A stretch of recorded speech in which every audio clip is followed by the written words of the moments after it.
Molt bona nit. Sí, se sent? Sí. Bé, atenció, portem 12 events d'aquest tipus.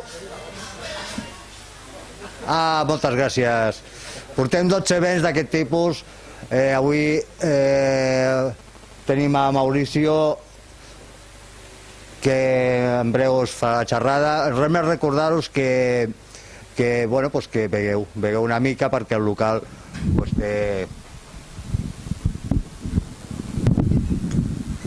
té l'amabilitat de cedir-nos, i bé, estem donant unes xerrades, si no de primer nivell, una mica més.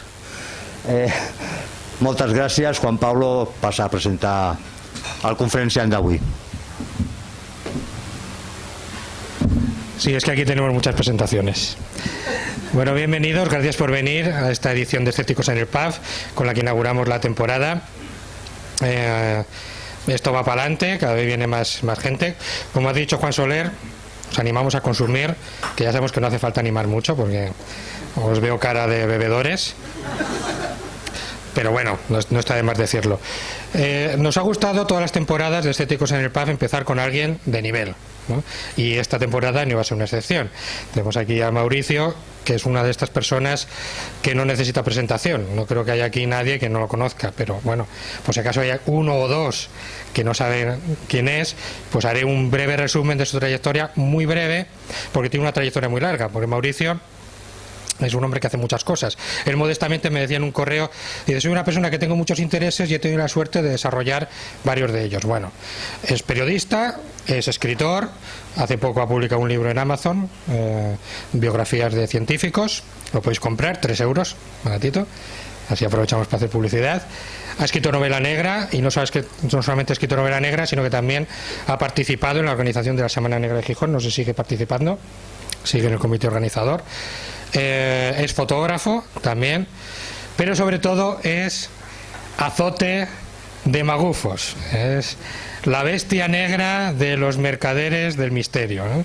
Y no es una exageración, porque ha tenido rifirrafes bastante bonitos. Él dice que se precia de tener grandes enemigos, y es así porque él ha tenido la valentía de decir a esta gente a la cara muchas cosas que no les ha gustado, ¿no? Y yo, que sigo su blog, El Retorno de los Charlatanes, así como sus podcasts, sus vídeos de pensamiento crítico, una de las cosas que más me gusta de él es la energía que tiene para plantar cara a todo este tipo de gente. No hay correo de chiflado, de creyente en la Biblia, de creacionista, que no responda, que no ataque, que no defienda el pensamiento crítico. Y a mí eso me parece, encomiable, ¿no?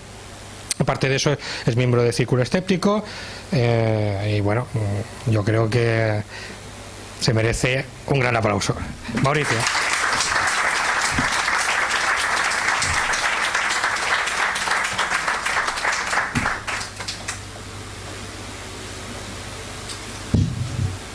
Bueno, muchas gracias. Gracias a los organizadores, gracias a los patrocinadores, sin los cuales no estaría aquí. Gracias a ustedes, porque de alguna forma sin ustedes esto sería un poco más frío. De camino aquí me di cuenta de algo que probablemente, no sé si ustedes se han dado cuenta. Hay como una crisis. ¿Sí se habían dado cuenta? Bien. No, me gusta estar con gente astuta. Esto ya establece inmediatamente un vínculo de buen rollo. El problema con esta crisis es que es una crisis mundial terrible, sin precedentes, que nos ha hecho perder soberanía, esta soberanía que teníamos y que se ha depositado en manos de los bancos. En fin, todo esto que todos ya sabemos, ¿no? ¿No? Pues no. Los bancos parten el queso desde que existió la cultura. En Babilonia los bancos eran los templos. El primer banco de la historia de la humanidad es el templo de Saas, que era el dios del sol, y era el que hacía las mayores operaciones financieras, y era el que llevaba las hipotecas de los antiguos babilonios. Entonces acá, hace 4000 años de esto. Los ciudadanos de Grecia, los filósofos que hemos leído, los señores que tenían cierta capacidad, básicamente funcionaban como banqueros, ellos prestaban dinero. Los patricios romanos que tienen esas villas que nos gustan tanto, mira qué bonito, qué bien vivían, ¿no? ¿Y a qué se dedicaban? A prestar dinero. Las instituciones bancarias romanas eran los patricios y ellos te prestaban dinero. Si no les pagabas, no te desahuciaban además. Era su esclavo. O les podías dar un hijo de esclavo o una hija. Creo que lo de la hija en aquel entonces sí todavía cubría deudas, digamos, más cuantiosas. Y empezaron las crisis. La primera crisis de la que tenemos noticia fue en el siglo III, una depresión económica en Roma, causada entre otras cosas por los banqueros romanos. En 1345, la quiebra de un banco medieval. El estallido de la burbuja de los tulipanes en Holanda. Sí, algunas personas lo conocen porque se creó como la burbuja inmobiliaria española, pero con tulipanes. Hasta que de pronto los tulipanes que valían un pastonorrón el día de ayer se dieron cuenta que no servían para una mierda. No valían nada. Entonces la gente que tenía invertido en bulbos de tulipanes una gran cantidad de dinero se quedó como los de Bankia. Y seguimos. El estallido de la burbuja de la South Sea Company, que era una compañía dedicada a explotar los mares del sur, también creó su propia burbuja. La crisis, el pánico de tal año, el pánico del otro año. Dinamarca quebró completita como país. Desapareció. En 1813, pánicos del 19, del 25, del 37, la larga depresión, los otros pánicos, los siguientes pánicos. Y en la década de 1990, para terminar el siglo pasado, las crisis de las cajas de ahorros en Estados Unidos, los bancos en la India, Finlandia y Suecia, la crisis mexicana, que los que son tan poco jóvenes como yo se acordarán del efecto tequila, la crisis asiática, la crisis rusa, la crisis argentina. Y mientras tanto, antes de llegar a esto,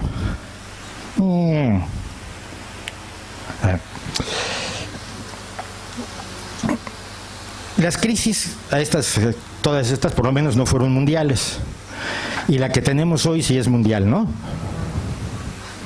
¿Es mundial o no es mundial? Ya no estamos tan seguros, ¿verdad? Ok, no es mundial. Lo que pasa es que cuando las cosas nos pasan a nosotros parecen más mundiales, ¿no? Y ya cuando le pasan al vecino, pues es allá, ocurren allá afuera.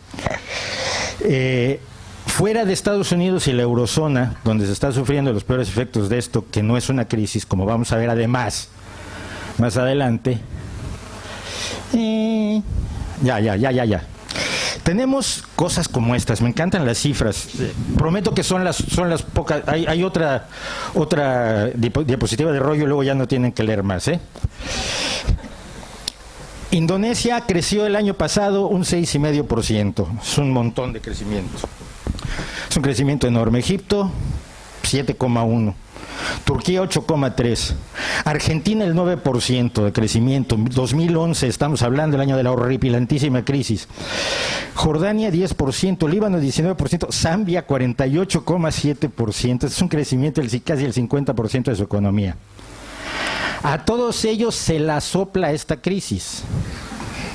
Esta crisis es en los Estados Unidos y en la eurozona.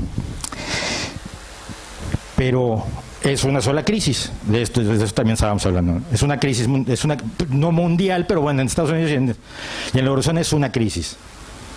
¿Sí? Pues no. No es una crisis. Es el resultado de un montón de crisis juntas. En la de 2008 la crisis automovilística mundial, 2009 la crisis de la deuda soberana. Esos países, Grecia, Irlanda y Portugal, de los que tanto nos hablan, pidieron prestado más de lo que podían pagar. Simplemente.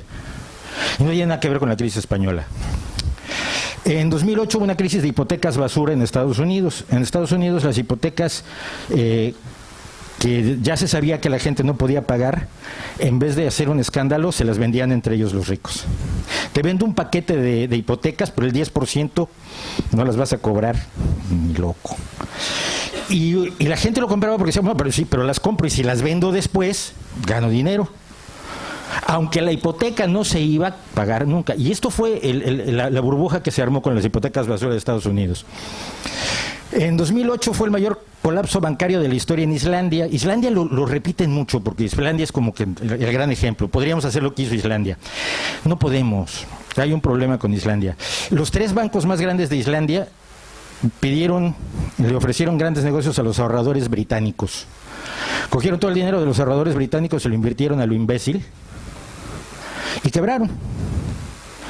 Como los bancos están garantizados por sus gobiernos, el gobierno islandés decidió que no iba a garantizar estos bancos y no le iba a pagar a los ahorradores británicos, que habían perdido todo su dinero. El gobierno británico, teniendo un montón de ahorradores propios, fritos, que habían perdido todo su dinero con la quiebra de los 3 bancos islandeses, es la quiebra más grande de la historia en términos del tamaño económico que tiene Islandia.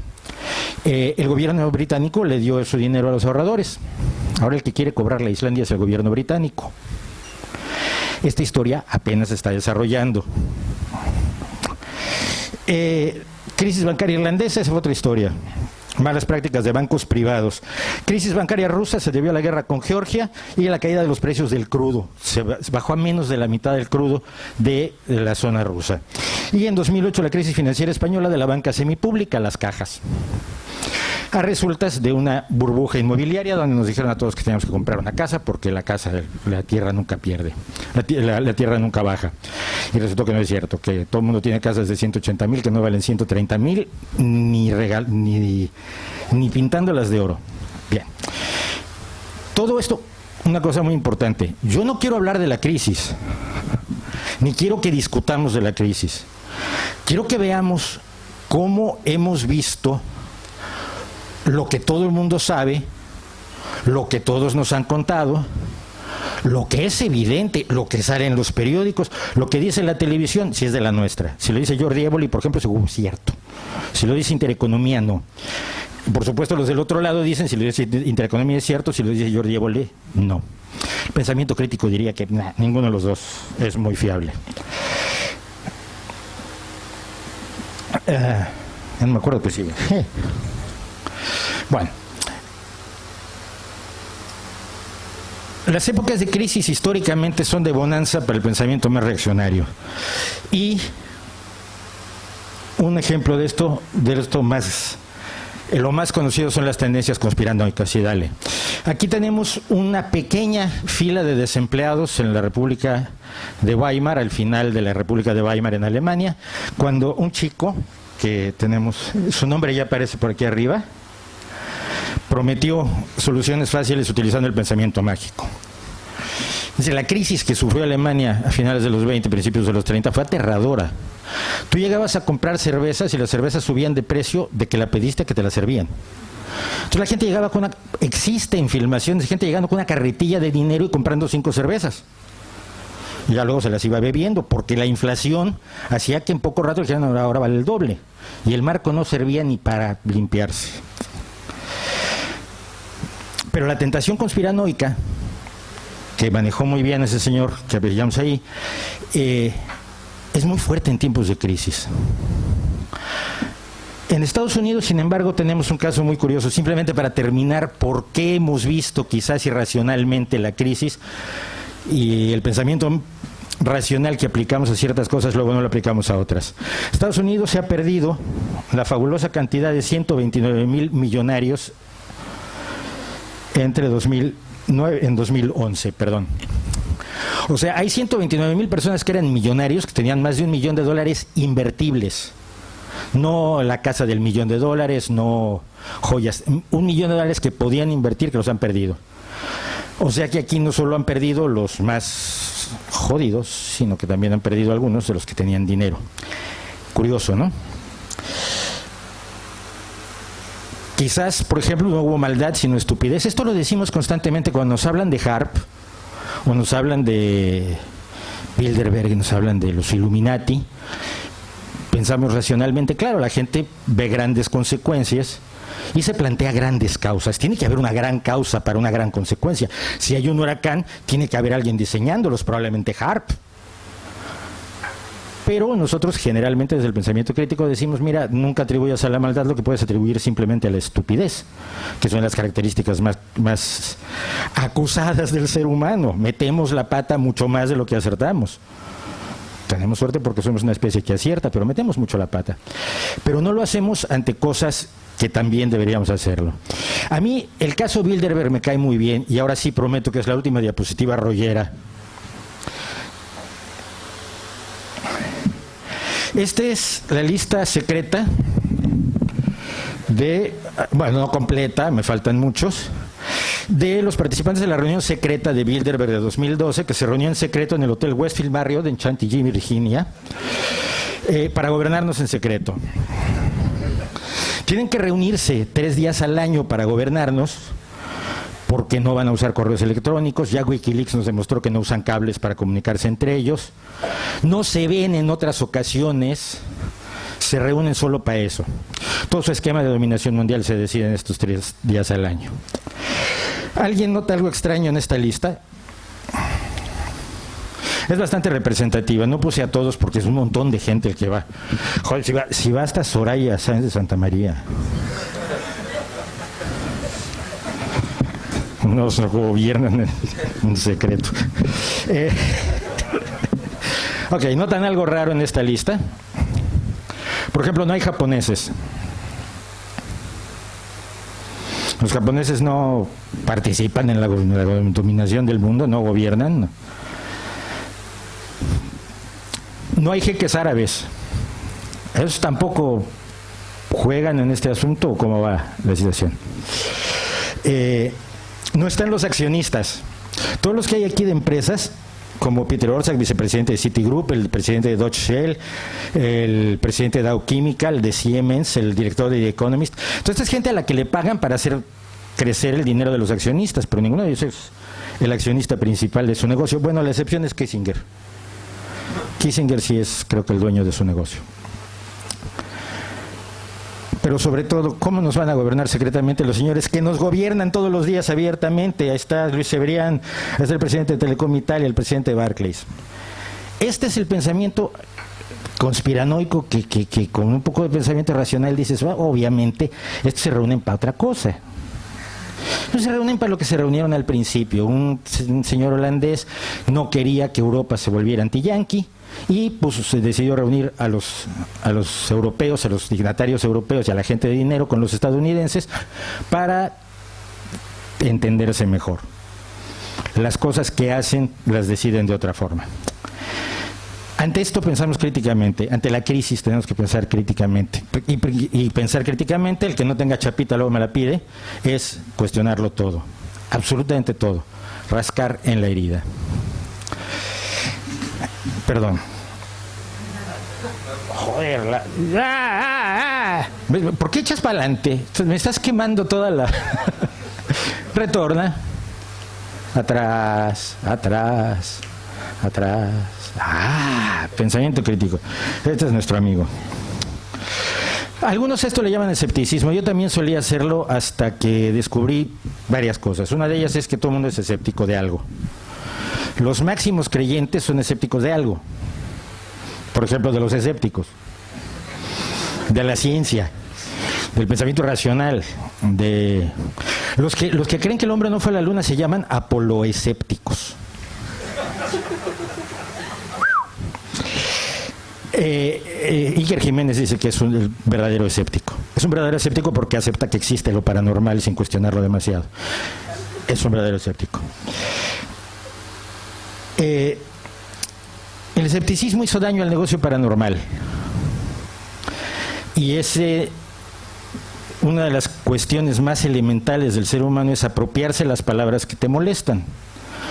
Cuando el sudamericano en España dejó de sentirse insultado por ser sudaca y se llamó a sí mismo sudaca y escribió 2 canciones llamándose sudaca, se apropió de la palabra y la palabra dejó de tener peso. Pasó con nigger en Estados Unidos.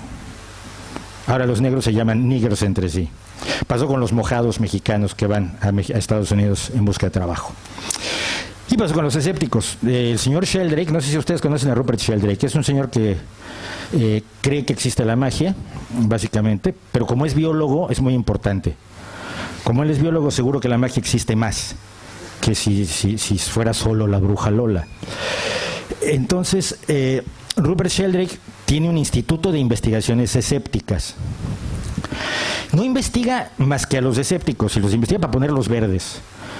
En esta lógica absurda de como el novio de Randy parece que tuvo unos problemas de inmigración, entonces la telepatía es verdad. Es más o menos la lógica que manejan, pero se llaman escépticos. Y han logrado confundir a la opinión pública igualando escepticismo con negacionismo, lo cual también algo de cierto hay. Yo nunca he conocido a un escéptico que sea negacionista. No es cierto. No, pero quizás lo hay. Pero en general no. En general lo que se hace es decir, demuéstramelo. Y que es una demostración sólida y razonable. Eso es el escepticismo, no el negacionismo. ¿A qué venían los pitufos? Ahora sí. No, ahora no. Qué barbaridad, la tecnología tan maravillosa que es. Bien. ¿A qué venían los pitufos? Un escéptico está dispuesto a admitir que los pitufos existen si le dan pruebas suficientes. Yo no puedo decir que los pitufos no existen, puedo decir que su existencia es altamente improbable. Pero pueden existir. En un universo infinito, pues mira, si te hace ilusión. Pero para que lo acepte su existencia me lo tienes que demostrar, y demostrar fehacientemente, no con rollo. Mientras tanto, diríamos pitúfate. Pensar críticamente, cuestionarlo todo. Todo es todo. Incluso nuestro cuestionamiento. Incluso aquello que nos parece tan evidente. Y allí es donde fallamos muchas veces. Es muy fácil pitorrearse, pues bueno, de Iker. Dice cada burrada que esto, hijo mío. Me la pones demasiado fácil. Bueno, pero el pensamiento crítico no se dedica a esas personas. En todo caso, se dedica, cuando asume una posición moral, a decir: están engañando, están mintiendo, están sacándole dinero a los demás, están perjudicando a la gente. Pero no es que ellos en sí sean relevantes ni sean objeto de estudio. Yo he conocido gente que se enfrenta a los charlatanes y a los creyentes en público, y luego se van a comer como amiguitos y a discutir las incidencias del partido. Ay, sí, qué bien. Ay, ¿qué dijeron en Antena 3? Ay, se quedaron bien impresionados cuando tú dijiste eso de las psicofonías, ¿verdad? Sí. No, pero tú estuviste muy bien con eso de lo racional, por Dios. De verdad hay gente que yo he visto salir de un debate e irse a comer con los charlatanes. Bien contentos, como si fuéramos lo mismo. No lo somos. No estamos compitiendo. Quienes piensan críticamente no están compitiendo con quienes venden misterios, con quienes engañan. De lo que se trata aquí es de que hay víctimas, y cuando hay víctimas las cosas no se pueden tomar en serio. Richard Wiseman, algunos de ustedes lo han de conocer. Richard Wiseman es el que escribe el blog de Bad Astronomy, un brillante blog de astronomía, y que se hizo famoso hace poco con un discurso muy bonito donde decía que no hay que ser hijos de puta, que hay que portarse bien con los que discutimos, porque así no los vamos a convencer. No vamos a poder convencer a JJ Benítez de que realmente no es la reencarnación de Jesucristo si le hablamos feo. Hay que ser corteses, y hay que ser amables, y hay que ser educados. Pues no. Aunque podamos reírnos mucho de algunas de las más egregias burradas que puedan soltar los vendedores de supercherías, el tema para mí es bastante serio. La promoción moderna del escepticismo empezó con el crecimiento brutal de las pseudociencias en los años 60 y 70, y allí sí casi nadie aquí se acuerda. A ver, yo en el 78 le corregía los artículos que mandaba a México a este chico JJ Benítez. Los mandaba a contactos extraterrestres. Y no escribía tan bien. Creo que sigue sin escribir tan bien. La verdad no he leído los 8 libros del Caballo de Troya. Si alguien los ha leído, si me puede decir si su estilo literario se ha desarrollado un poco en los últimos 40 años o 30. Pero muchos de los temas con los que empezó el escepticismo están bastante superados hoy en día. Ahora sí, a dedo, eso. Tenemos aquí, por ejemplo, este fue bueno, los habitantes del planeta Humo. Ese es la gran historia ufológica española. Y, por supuesto, allí donde dice la victoria de Orantes, yo siempre he leído la victoria de Orates, por alguna causa, pero esto es la primera plana del ABC. Primera plana. Uri Geller. Polémica abierta. Por supuesto, cuando uno leía el ABC no había polémica alguna, el tío era impresionante y punto. De ahí no había que discutir. En el corpus social esto ya no existe. Nuestra sociedad no está ya pasando esto, que el ABC nos pueda poner Saint Germain en la portada. Ni La Razón. Que yo considero que Paco Marrón es capaz de casi todo. Yo soy de los que siguen diariamente la portada de Paco y le comento, oye, no, estás flojo, no mencionaste a ETA, tienes que darle más duro, no dijiste que los comunistas se comen a los niños. Y entonces ya hemos pasado, francamente, de las caras de Belmes, que ya eran cutres, a la Virgen del sándwich de queso. Esto quiere decir que en estos años se ha avanzado algo en el pensamiento escéptico. Les voy a poner dos casos que a mí me llegaron, que antes hubieran llegado a los medios de comunicación y que quizás sirven para explicar lo que se ha avanzado desde los años 70. Esto es una convención de ciencia ficción que hubo en Argentina o en Uruguay, no me acuerdo la verdad. Si mis amigos saben que no estoy distinguiendo Argentina y Uruguay, me matan. Pero bueno, son amigos escritores de ciencia ficción. Perdón, es que estoy a punto de caerme todo el tiempo. No sé si se han dado cuenta que estoy con el pie aquí, calculando cómo no romperme Bien, entonces tenía una convención de ciencia ficción y me mandan esto y me dicen, oye, mira eso que está allá arriba, ¿qué es?